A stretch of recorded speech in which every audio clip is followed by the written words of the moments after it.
রহিম নামের এই শিশুটি গুলশান 1 ও 2 এলাকায় নিয়মিত ভিক্ষা করে। রহিম জানালো, আগে একা একা ভিক্ষে করত সে, এখন মা ছোট বোনকেও সঙ্গে দিয়েছেন।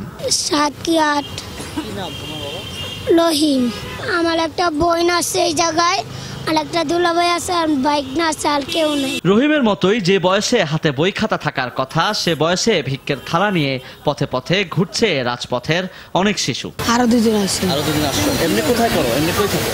এমনি আয় করতে। অভিভাবকরা নির্দিষ্ট স্থানে ভিক্ষাবৃত্তিতে নামিয়ে দিয়ে দূরে বসে পাহারা দেন সন্তানদের। বাচ্চা আছে দুইটা, যদি বাচ্চা লাহানের মানুষ থাকে তাহলে আমি করবো। এক্ষেত্রে অনেক সময় জীবনের ঝুঁকি নিয়ে ভিক্ষাবৃত্তি করে শিশুরা। সেখানে খুব দ্রুত গাড়ি চলে, এর মধ্যে তারা খুব রিস্ক নিয়ে চলাচল করে, এটাও খুব বিপজ্জনক। তাদেরকে লেখাপড়া করানো উচিত, তাদের লেখাপড়া না করে রাস্তাঘাটে ভিক্ষা করার জন্য ছেড়ে দিয়েছে। শিশুদের ভিক্ষাবৃত্তি মেনে নিতে পারছেন না বিবেকবানরা। বাচ্চা পোলাপান যদি গাড়ির তলে পড়ে টেরা যায় তাহলে তো মনে করেন অ্যাক্সিডেন্ট, তো হাত পাও নাই। একটার কোলে একটা দিয়ে তারা ভিক্ষা করাচ্ছে, এটা আসলে খুব খারাপ লাগার বিষয়। বিশেষজ্ঞরা বলছেন, শিশুদের ভিক্ষা দিয়ে উৎসাহিত করলে সৃষ্টি হবে শ্রমবিমুখ গোষ্ঠী। যে এমন ব্যক্তি রাস্তায় হাত পাতেন যাদের কিন্তু আসলে শারীরিকভাবে সক্ষম, তাদেরকে যে পুনর্বাসনে আনা সম্ভব, ওই আত্ম উপলব্ধির জায়গাটাই তাদের আসলে কোনো কাজ নাই কিন্তু আমাদের।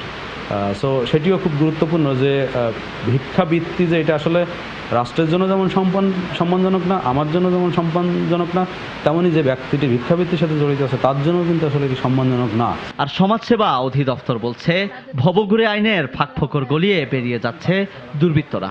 ভবঘুরেদের পুনর্বাসনের জন্য আমাদের 6টা আশ্রয় কেন্দ্র আছে, তো ভিক্ষুক যারা তারাও ওয়ান কাইন্ড অফ ভবঘুরে। সেই জন্যই আমরা প্রথমেই ধরে রিসেপশন হোমে ওদেরকে মিমিরপুর একে নিয়ে যাই, ওখানে রাখাবার পরে প্রত্যয়িত ম্যাজিস্ট্রেট যদি ওনাদেরকে ভিক্ষুক হিসাবে ডিক্লার দেয়, তখন আমরা সংশ্লিষ্ট আশ্রয় কেন্দ্রগুলিতে নিয়ে যাই। এই কর্মকর্তা আরো জানান, ভিক্ষাবৃত্তি বন্ধে কঠোর কর্মসূচিরও পরিকল্পনা করছেন তারা।